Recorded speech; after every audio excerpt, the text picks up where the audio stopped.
I'd like to ask you a question. Are you afraid of the future?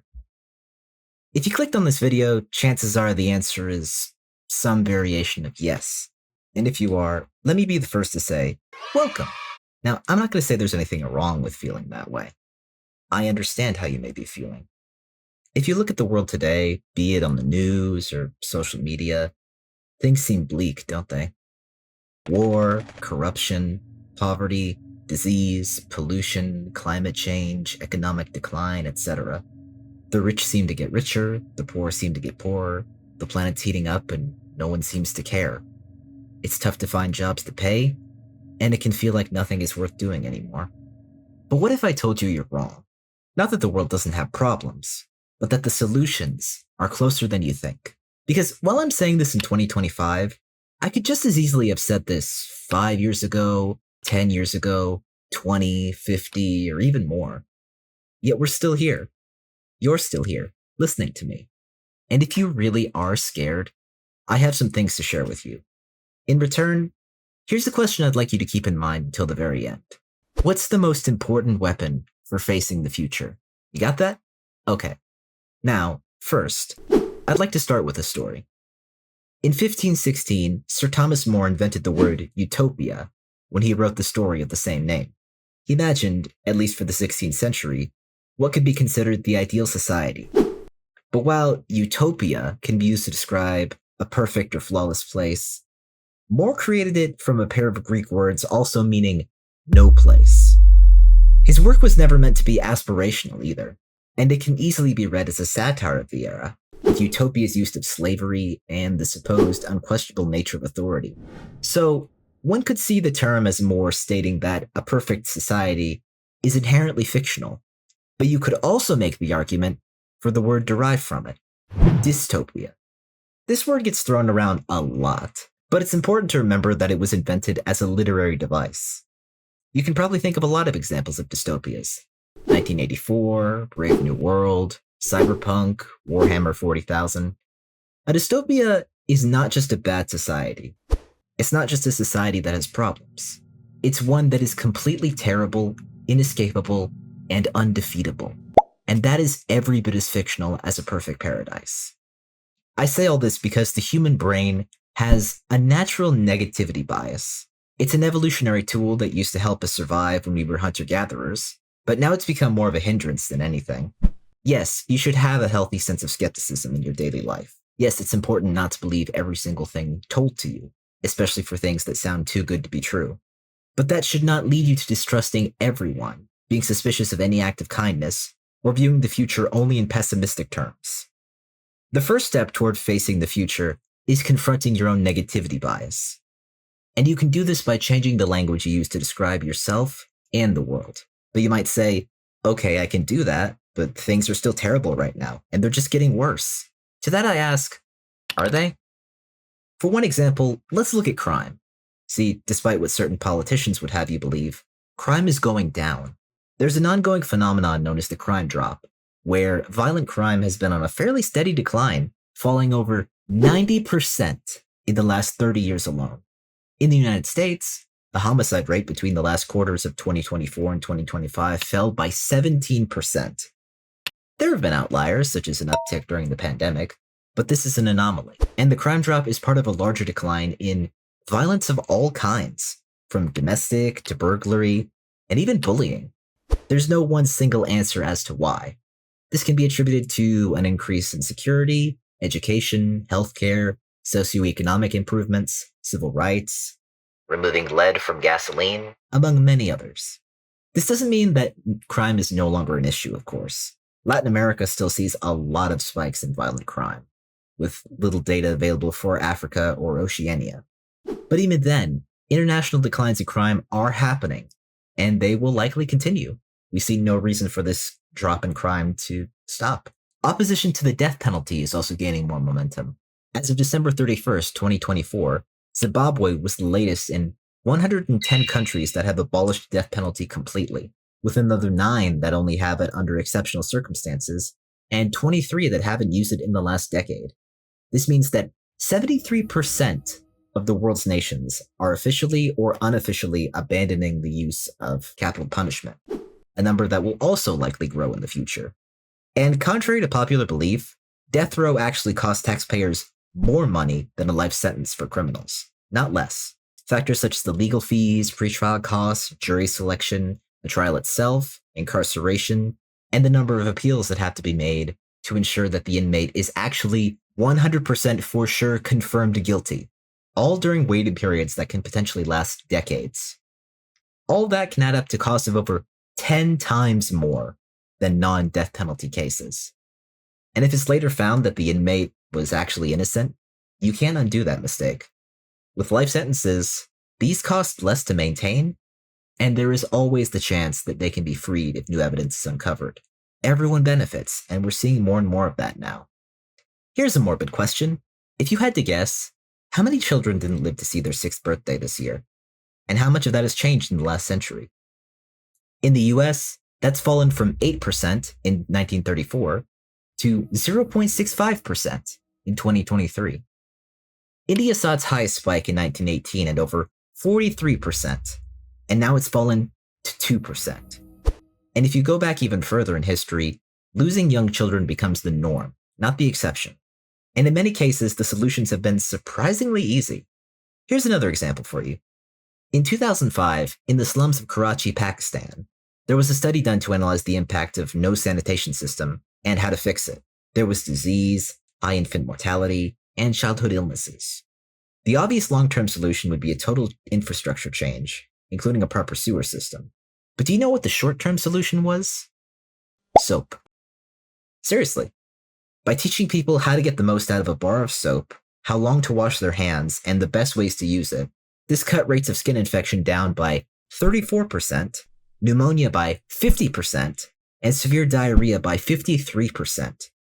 Even while dealing with malnourishment and sewage in the streets, something as simple as a bar of soap saved lives. And this might sound crazy depending on where you live, but globally, bigotry is also falling.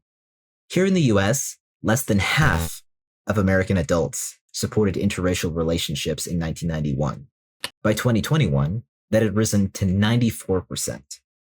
Another study found that between 1993 and 2022, homophobic attitudes across 16 countries had fallen dramatically.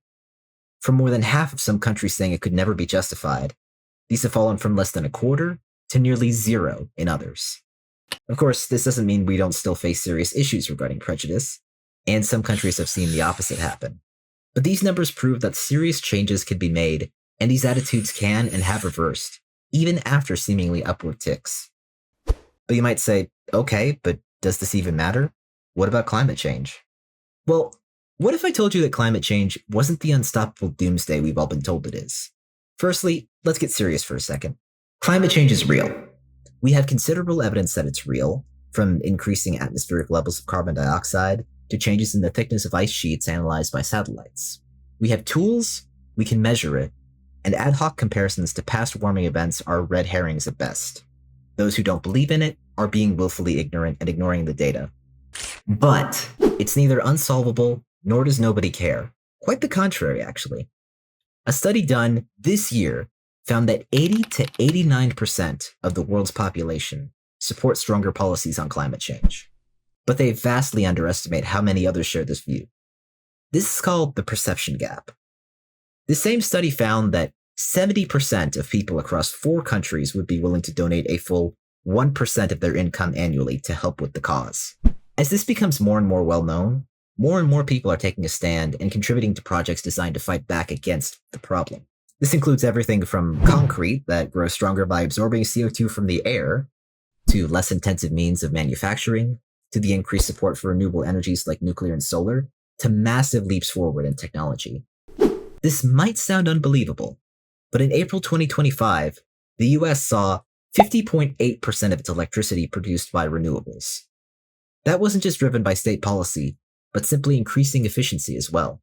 Improved energy production by solar panels and wind turbines has not only produced more energy, but these are composed of newer parts that can be recycled, and which have also contributed to their output quadrupling in the last 10 years. In contrast, fossil fuel energy production has fallen from 60.5% to 49.2% in that same amount of time, and it's still going down. More and more vehicles are also switching from petroleum to renewables, from things like rechargeable batteries to biofuels. Some countries are outright banning gasoline-powered vehicles altogether. We're even approaching the point where fusion power could become viable very soon. Actual, honest-to-goodness, nuclear fusion. And even if we don't get there like we hope, nuclear energy today is safer than it's ever been. Modern reactors are more energy efficient, they vary in shape and design, and more importantly, they're designed to be meltdown-proof. If you've ever been worried about another Chernobyl or Fukushima, or you've heard other accidents like 3 Mile Island, Tokaimura, Windscale, let me reassure you that these were the absolute minority among exceptions to the rule. And while they were unquestionably severe, most of these were also extremely small scale.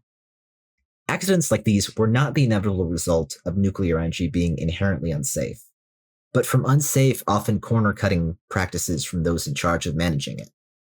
In fact, with modern reactor designs, a disaster like Chernobyl can literally never happen again. It was the product of bad design combined with mismanagement and decisions that violated international safety standards and regulations. And as for nuclear waste, here it is. These are dry casks, solid structures that hold high-level nuclear waste that's been melted down and mixed with sand and concrete. Nuclear waste isn't the glowing green goo you see in fiction. It's here. It's stored inside these containers that could survive a direct hit from a missile.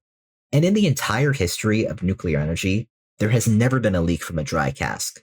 Not once. How could it anyway? Nuclear energy is, far and away, the safest and most carefully regulated means of energy production that we have. And we're developing new means of energy production all the time. We can create it from something as simple as body heat to even the process of osmosis on an industrial scale. There's even a concept that could allow us to beam energy down from space to receivers here on Earth. When it comes to methods like these, a shotgun approach can guarantee so many more people energy independence and eliminate our over-reliance and the monopoly held by fossil fuels.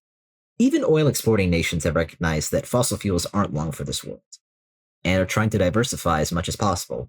The results are, again, still mixed, with some new problems generated by it, but it shows that the world is moving away from fossil fuels toward methods that are more efficient and more sustainable, and with that comes far less damage to the climate. Even now, more and more countries are aiming to reach their projected goals for the 2030s, decreasing their CO2 output and increasing their greenery. Places that used to be deserts years ago have since been reclaimed by forests. In Europe, forest cover has actually increased over the past century, growing to cover over 45% of the EU's territory by 2020. But these are still young growth forests, and they still face challenges from factors such as forest fires, invasive species, habitat fragmentation, pollution, and poor management. In the United Kingdom, a country particularly affected by its loss over the past centuries, everything from insects to birds and even bison are either recovering or being reintroduced. The Thames River, once a biological desert, is now full of life, up to and including sharks. Actual sharks. And other deeply polluted rivers, such as the Seine and the Hudson, are healing thanks to these conservation efforts as well. Everything from fish to dolphins are returning. Did you know Portugal used to have beavers? Well now, after 500 years, they're finally making a comeback as well. And during all this, especially in efforts to protect important biodiverse sites like peat bogs and wetlands, there have been new methods of farming being researched as well. One of these is pollutoculture, a new type of agriculture that provides food and money for farmers, while also protecting the biodiversity of these important ecosystems. Much like how, in the US and Canada, more and more indigenous groups are receiving stewardship over their lands. And through that work, the national governments of these countries have also been applying that knowledge to protecting sites such as national forests. And these are just a small number of the efforts made toward a cleaner, more environmentally conscious world. And if you're still not convinced, here's another thing I want to show you. Do you see this? This is the infamous hole in the ozone layer. More accurately, it's a thin spot, where 2/3 of the ozone coverage over the Antarctic region had been lost by 1987. And this was only the most serious, while global ozone levels had been declining for decades by that point. The cause of this was chlorofluorocarbons used in everything from air conditioners to aerosols, which was later found to cause a breakdown in ozone molecules once they were released into the atmosphere. So you know what they did? The Montreal Protocol was signed in September 1987 and ratified on January 1st, 1989. This treaty, which phased out the production of ozone-depleting substances in all signatory countries, was the first universally ratified treaty in the history of the United Nations, and it's been extremely successful. Current projections are that global ozone levels will return to normal by the 2040s, and the Antarctic thin spot will heal by 2066. And with this came an unexpected secondary effect. See, by banning CFCs, this allowed atmospheric ozone to build back up, which protected more plants from UV radiation, which meant that more of them survived and grew healthier, which meant that they captured more atmospheric carbon. This actually protected the planet from warming up by an extra 0.85 degrees between 1987 and 2021. In other words, without the Montreal Protocol, we would be seeing the worst and most feared effects of climate change today. So, as we can see, fears of climate change are indeed very valid, but those fears have driven genuine and effective changes in everything from energy production to policy to lifestyle. It's created more opportunities and new methods for agriculture, and is pushing us toward a better and more sustainable future. And while you might be convinced of that, maybe you're still worried. Maybe you look at all this and say, okay, Bubbles, sure, but you've shown me a lot of great things, but does it matter? What about the corrupt politicians or corporations? For that, I want to share another story with you. This one from down in Louisiana. According to the US Geological Survey, Louisiana's coastal parishes have lost more than 2,000 square kilometers of land over the past century. And the state's Coastal Protection Agency has warned that if nothing is done, an additional 3,000 square kilometers could be lost over the coming decades. A significant cause of this was found to be oil and gas infrastructure, especially canals dug by oil companies through fragile wetlands, which makes the soil more vulnerable to erosion, particularly during floods and hurricanes. These coastal ecosystems are vital for both the biodiversity of the region and for the lives and livelihoods of its residents. It's their home, after all. One of the companies responsible for all this ongoing destruction is Chevron. And in 2013, the Plaquemines Parish, a rural district right along the final leg of the Mississippi River, filed a lawsuit against the corporation. The goal of this lawsuit was to get Chevron to accept blame for the damage and to provide the money necessary for reparations. This is especially serious in Louisiana, as the state relies on oil and gas industry for much of its revenue, and the industry holds major political power as well.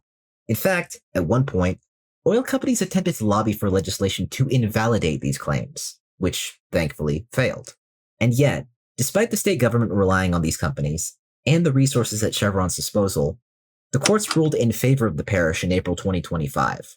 Chevron was ordered to pay $744.6 million in order to restore coastal wetlands.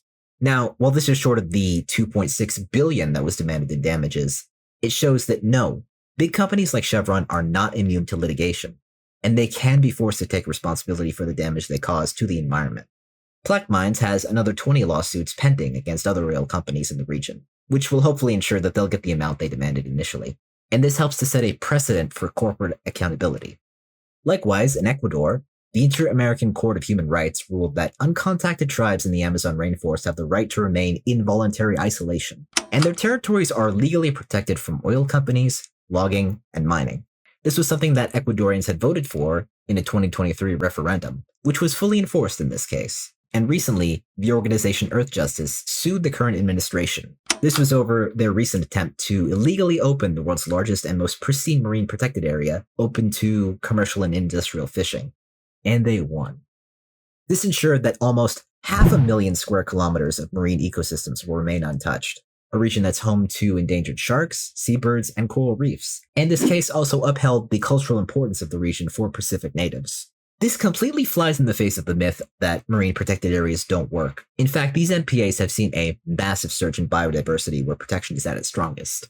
And in the same vein, pardon the pun, deep-sea mining is something that's been both a vital part of the growing energy revolution and a potential environmental catastrophe in its own right. But it's now been placed under an ongoing moratorium, while equally destructive practices such as deep-sea trawling are being more tightly restricted. Back in the US, more and more states, even in the face of political backlash and more attempted lobbying, are passing laws to hold fossil fuel companies accountable for the damage that they cause.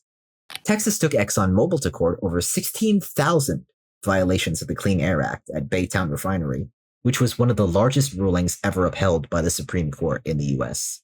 Hell, even something as simple as all 50 states passing the right to repair legislation is important, as it undermines the corporate monopoly held on proprietary parts. More cities and countries are also experimenting with ideas such as fewer workdays and universal basic income, and finding that these make people more productive and less burned out. And all of this is just a small part of the good being done in the world every single day. There's so much more I could go into, but I think I've covered enough so far, and I hope you'll stick around to see more. But as a final note, I'll say this. I'm not trying to convince you that the world is all sunshine and rainbows. There are obviously still ongoing problems right now. You don't need me to tell you that. But that's been true of every previous year, for the whole of human history, and the existence of problems does not negate the progress that's being made. When I ask people about the future, a lot of the answers I get range from bleak to straight up apocalyptic. But as I've shown you here, and I believe deep in my heart, the exact opposite is true.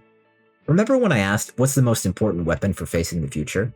Maybe you've guessed it by now. It's optimism. The simple belief that things can be better is the first step toward anything getting better. Whether it's a world, a country, a relationship, or your own life. I mean, how can something get better if you don't believe it can be better? I'm not talking about a blind faith that things will always improve, but a sincere adherence to a principle of continued growth. The belief that things will get better because we've chosen to make them better. That's exactly what I intend to do here. And if you'd like to hear more stories like this, you can check out this one about how one of the most famous streamers on Twitch has helped save thousands of lives. Or this one, about how we could soon win the war against one of humanity's oldest enemies.